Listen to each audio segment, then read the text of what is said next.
Infrastructure for the internet here in the United States are the existing large providers. They have their land staked out.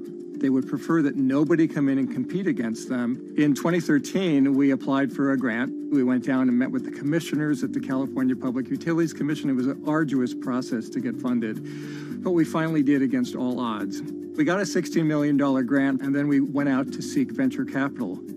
Then, in March of 2020, the pandemic hit the world. Everybody got locked down, and everybody came home, and everybody started using the internet. And I remember seeing on one of the local fixed wireless providers' websites, they've said, hey, we know you're all staying home, but please don't use too much video, and please don't use too much bandwidth. And I thought, that doesn't work. The U.S. connectivity gap is far greater compared to countries that are considered its peers economically. Some developing nations actually have better internet than rural America, like in Kenya, which has a state-of-the-art fiber optic network fed in from their coastline. The American connectivity gap does largely affect rural areas that are either outside of service coverage or simply prohibitively expensive. This is Rebecca. She and her family moved to Nevada County just a couple miles down the road from David. They took for granted that high-speed internet would just exist in the area, and it's not something they even bothered to check on before buying their house. Turns out, all they got was dial-up. We wanted to move where we had a little more space, room for the kids to run around, just be out in the mountains a little bit more. Having come from a bigger city area where Wi-Fi is pretty readily available, we hadn't really considered that in our purchasing of the house, whether that would be an option or not. When school started, and now that we are remote learning with our children and we're doing everything from home, we didn't have the option to do that at our house. So every day when school would start, we'd have to pack the kids up and we'd go to my in-laws' home. They have a little cabin up in this area that does have Wi-Fi already. Rebecca's situation is the norm in rural America. According to data from the Federal Communications Commission, just 4% of urban Americans lack access to broadband internet.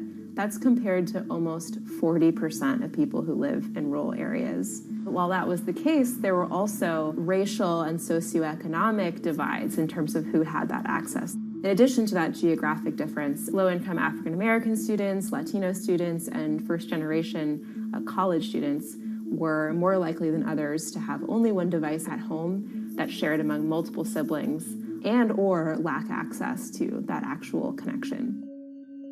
For most American towns, there's also a lack of competition, forcing internet prices up. And large providers like AT&T and Comcast aren't incentivized to expand service to these rural communities. This is how Xfinity makes life simple, easy, awesome. So in our area, we have a small imprint of Comcast, but they're not going to go out to the more rural areas. It's just not cost effective for them to do it as a large company. In order to lay fiber cable, you're actually physically digging trenches into the ground. And for internet service providers, they're primarily focused on maximizing their profits. And so the fewer customers you have, in any square mile and the more fiber you have to lay, that's just kind of harder to pencil out from a purely economic standpoint.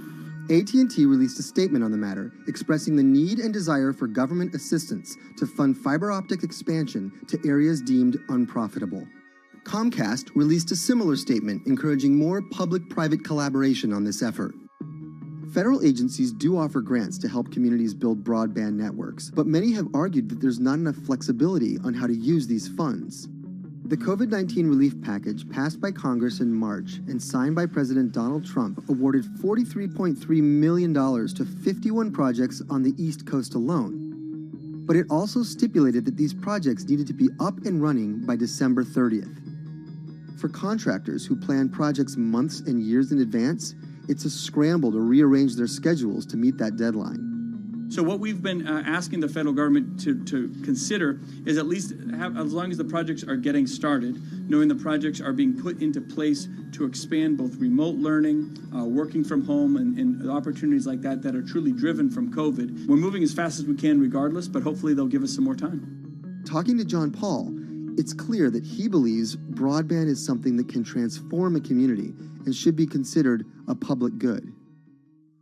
One of the first communities to come on in the United States with full-on gigabit service was Chattanooga, Tennessee. Now, they're a bigger city, but they're a city that was economically in a downturn. In the last 15 years, the city of Chattanooga has turned around in an amazing way. It's a nexus for young people to move to. It's a place where technology happens. It's not just about logging on to Zoom, to connect with your colleagues who might be in New York City. It's also your ability as a small business, operating in the town of Nevada City or wherever it may be to, quickly upload your payroll documents or something onto the cloud, or to quickly, swipe a customer's credit card.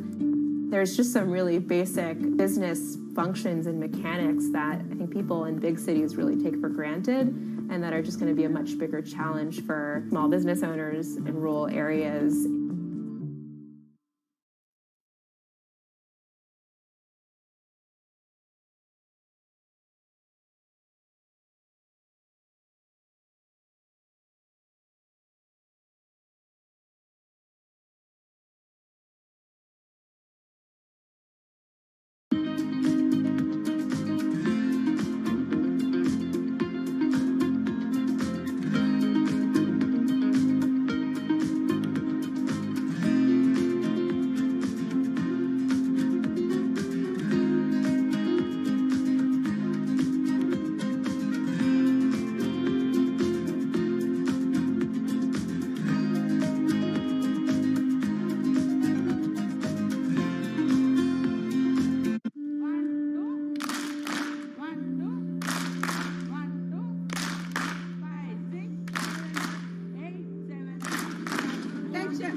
Historically, the marginalized people, you call them as untouchables or Dalits, they have been kept away from the center of the knowledge. Once you are born into a caste, it is very difficult for you to grow beyond that. You are stuck in that identity.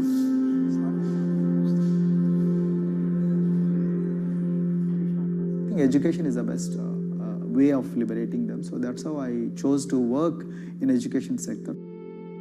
The kind of education that we are giving to the marginalized people is going to change not just the fate of these communities in Telangana, but it is going to be the source of inspiration, source of hope for all the marginalized in this country.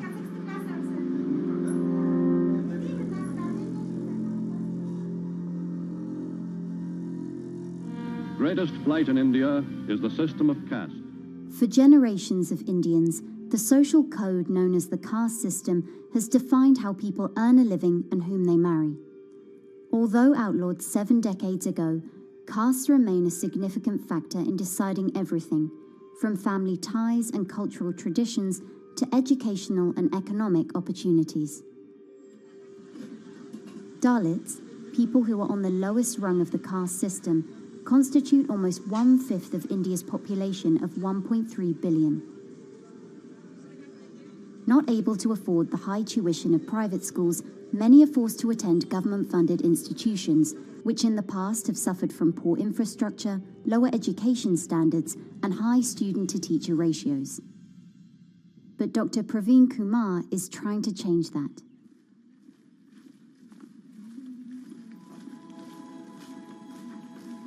I am currently working as head of Telangana Social Welfare Residential Schools. So totally above 400 schools I manage. These are all residential schools for the students who are historically marginalized but talented and then poor. My friend also of them, 60% are girls and then 40% are boys, because girls are more marginalized among the marginalized. Their voices are always suppressed. My approach to improve the conditions in the schools has been put your eyes and ears on the ground always. Talk to the parents, talk to the teachers, talk to the students, stay in the schools and then understand their problems, their challenges, both in classrooms and then the corridors and the dorms. Then go to the dining halls and see what kind of food they are eating, and then go to their homes and then what kind of food they are getting and what kind of challenges the parents have. Very good. 9th class? One of the important changes that I brought in after I took over was to complete the transformation of mother tongue to English medium, because English medium, as I said, English is the language of emancipation, and language that connects you to the whole body of knowledge in the world. So we had to train a lot of teachers. Refer to the dictionary also, okay, and find out the new meanings. As Gaurav described about. Hey, Ruchita, how are you? Hi, Sindhu. Fine, thank you. And how about you? I'm fine too. It's been a long time. Identity is extremely important. There is a scientific evidence to prove that your sense of identity is extremely crucial to your growth as a successful human being in your life. If you accept an identity which is very humiliating, which reminds you of very painful past, I think that identity will not help you to grow. I'm not saying that you should forget your past. I'm not saying that, but that should not be the bubble in which you must live always.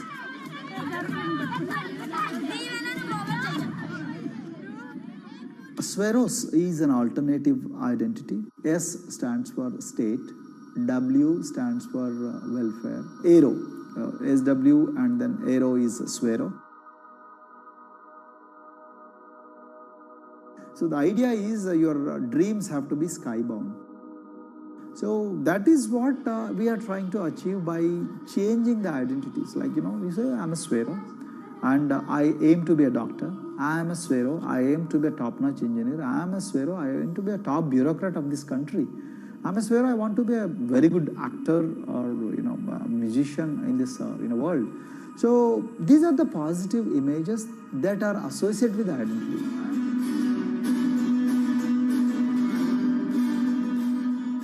Just to give an example to you, in 2012, in our institution, we used to produce about 6 doctors per year.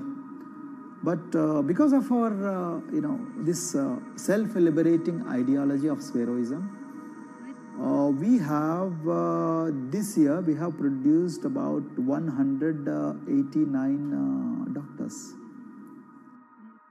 This is phenomenal for any poorest of the poor people. You know how difficult it is to get into medical colleges in this country. So, but today, because of this ideology, the students have been able to achieve this, feat. Pujita has been a farm laborer, and her parents themselves are agricultural laborers. And then this girl used to sell vegetables, but thanks to the residential education institutions, she came to the Gaulidoddi campus, and then she toiled very hard for 1 year, despite many problems. And today, I'm so happy to share with you that she has joined one of the prestigious medical colleges in the state of Telangana, Usmania Medical College, and then in future, she hopes to be a gynecologist. So this is the journey our children are hoping for. Similarly, the Mount Everest expedition. At Mount Everest expedition, we are very fortunate enough to place the youngest ever female in the history of this world on the peak of Mount Everest.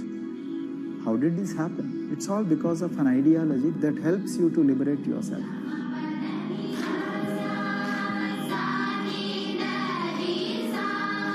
We brought a lot of extracurricular activities, and most of them got institutionalized now. So, for example, music. Similarly, the games. We have so many coaching academy. We have boxing academy, we have wrestling academy, we have handball academy. So we have, kabaddi, the traditional Indian sport. We have golf. We have introduced golf also. Like golf is generally played by so-called rich people, but today even poorest of the poor people also are being trained in golf in our schools. Wow. So our intention has been to give all 360 degrees, type of opportunities to the students, so that whoever is interested in whatever activity, they can go and then do it. Break the barriers, break the fence, at least mentally, because poor people have been programmed to be victims, programmed to be subjugated, programmed to be on the margins, always, programmed to feel inferior. We wanted to change all that. There are certain games which are exclusive to rich people. There are certain languages which are exclusive to middle class and upper middle class in this country. To put it in one word, the sole aim of introducing all these co-curricular activities is to break the stereotypes which are recklessly imposed on these people. Their stereotypes Dr. Kumar knows all too well.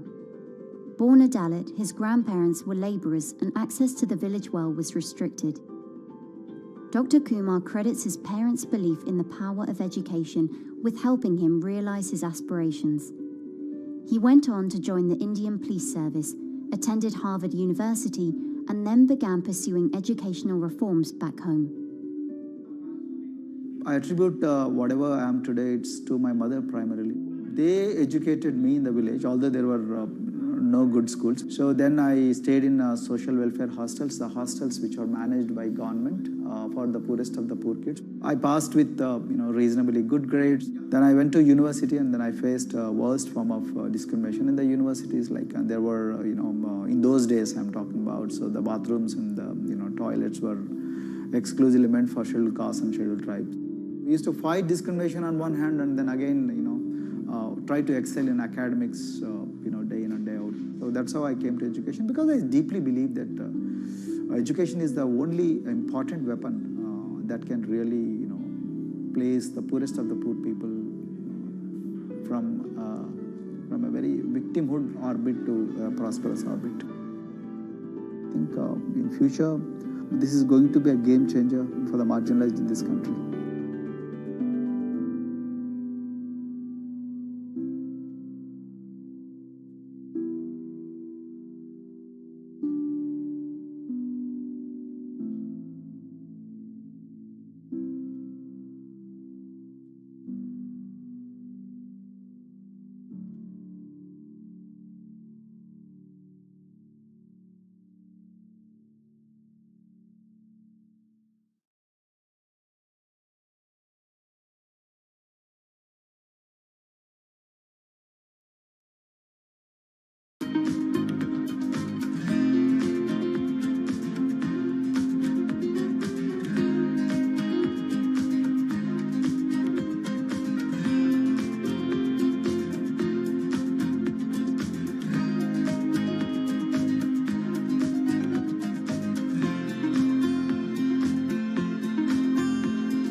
If you look at a thermal image of a city and then compare that to a map of vegetation, you'll find that where there's greenery, the temperature is lower. That's because things like asphalt, concrete, and shingled roofs absorb more heat from the sun than trees. This is the urban heat island effect, and it accounts for higher temperatures in cities, often by several degrees compared with their surroundings. It's becoming a huge risk to human health as growing urban populations exacerbate the heating effects of climate change. Heat waves kill more people than any other extreme weather event, more than tornadoes, hurricanes, and even floods. That's why urban heat island mitigation strategies are being studied in Singapore by a group of researchers. The government-backed project called Cooling Singapore is now in the process of combining everything they've learned to create a digital tool that can help cities all over the world, starting with Singapore.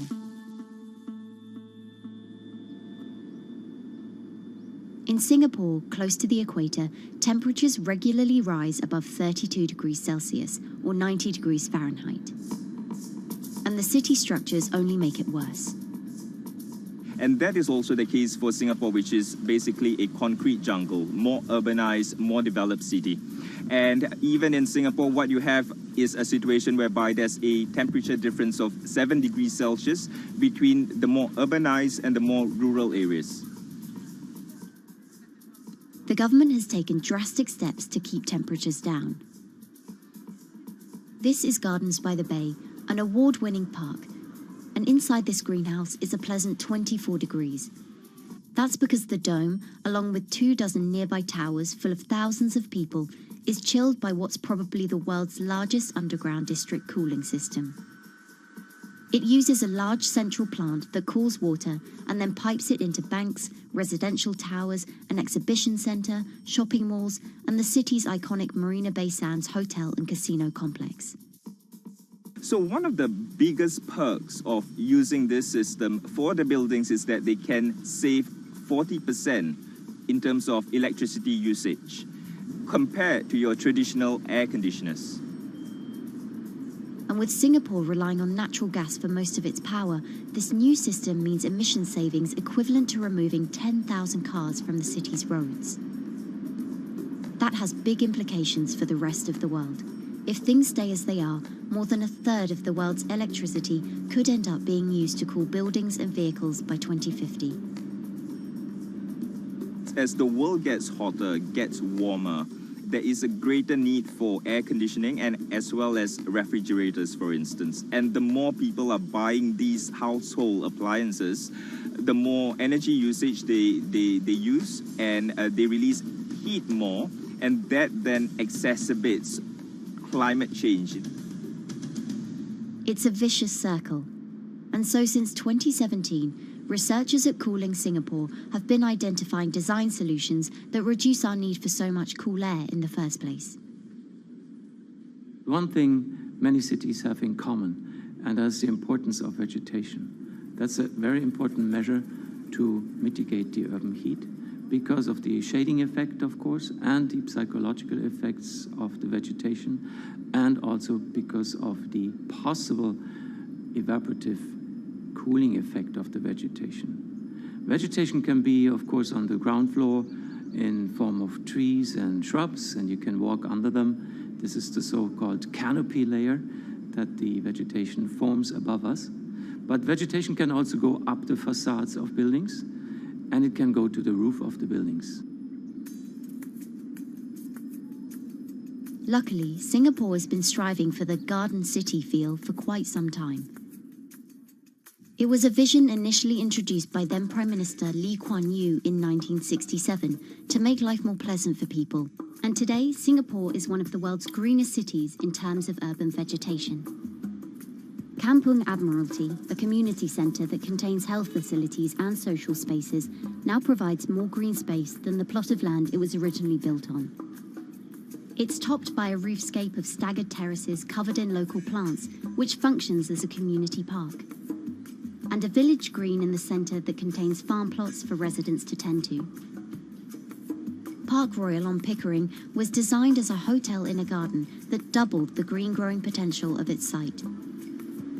There's now 15,000 metres of sky gardens, reflecting pools, waterfalls, planter terraces and green walls. And the government has big plans as well. Singapore actually has a plan to plant 1 million trees and add more green spaces over the next 10 years. It is actually a mix of wanting to reduce the urban heat island effect, but on the other hand is also to get the people to be more connected to nature. But it's not enough. The city-state has still been warming twice as quickly as the world average over the past 6 decades. That's why Cooling Singapore has developed a catalogue of other potential heat mitigation measures. When you try to mitigate the urban heat island effect in a city or in any building, in a village as well, the first place to start is by shading of the windows. You have to keep areas clear so that the wind can move through it. Water of a certain depth can act as a very good thermal buffer. If you have to construct heavy buildings such as high-rises, at least you can make the surface, the facade, less heavy, and you can protect it from direct sun penetration. You have to make sure that no combustion engines will be in the city in the middle, in the medium to long-term range. So ideally, the electricity production is outside of the city, and you bring just the clean electricity into the city. You can at least minimize the use of energy in the city, and you can start to slowly convert the roofs, the facades of the city into production areas for renewable energy. In Singapore, unfortunately, this is a limited option, But in the long run, it could produce up to 20-25% of the energy, of the electricity needed in Singapore, if all the roofs and the areas in the buildings, on the facades would be used to do that. With so many different ideas, Cooling Singapore is also designing a virtual model of the city to test them out. It's called a Digital Urban Climate Twin, or DUCT, that will calculate how each element of the city's design will impact the urban heat island effect. That means we model not only the geometry of the buildings digitally, but also we model the transportation, the insulation, the temperature, the radiation coming from the sun, the weather, the local climate, the even very, very microclimate of the city, the water, the movement of people in the city. We can invent scenarios, we can design scenarios, test them before we actually build them, and if they test very well and we are sure that they will function, then we can start to build them and put them into reality.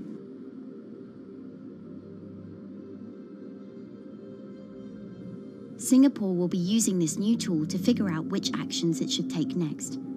And the model can be applied to any city, whether it needs to keep heat out or keep heat in, which will ultimately save energy, slow climate change, and improve our quality of life. So this is something that Singapore will be able to export, maybe even together with its city development systems that it already has. Singapore is one of the very few cities in the world that really combine this scientific approach with a very well-established urban redesign and urban design approach. Through its agencies and the combination of its agencies, it has achieved a lot in the past. If it keeps following the scientific path and the combination with the other knowledge in the city already, we think that it will be a very comfortable and very livable city in the future, even more than today.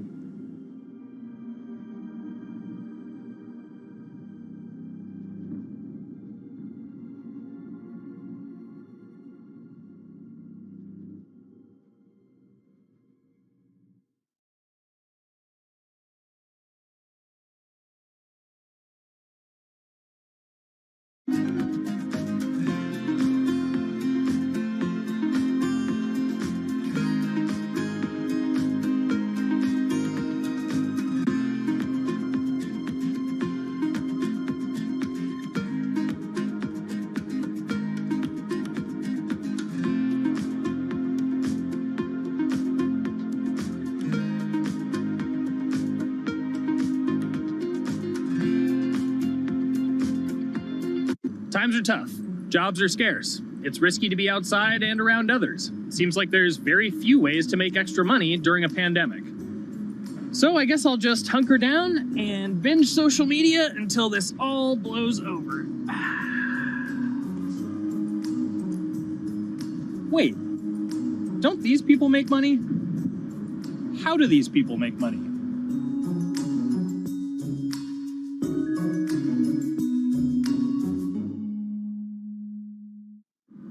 Streamers, YouTubers, Twitch stars. How do they make money? Is it a lot? Is it a lot of work? I know, I gotta ask somebody in the biz, and I got just the guy. Austin John Plays. This is your full-time job now, right? As of November of last year, yes. This was always just kind of like a side thing. Like, any money that I made from doing my videos and whatever else, I never touched that because I didn't really think of that as being like real money. And then it started coming in more and more. And then it was like I hit my first day that I broke $1,000 and I was like, this is actually going to be money. How did the YouTube channel come to be? When the game Pokemon Sun and Moon came out for the 3DS, there was like things that I learned about the game, and then I wanted to just share that information with people. And at the time, I didn't have any way to capture a screen or anything, so I found like generic footage and I kind of put it all together with so much editing. And that video got 6 views. And then 2 days later, I made another one, and that one got 12 views. And then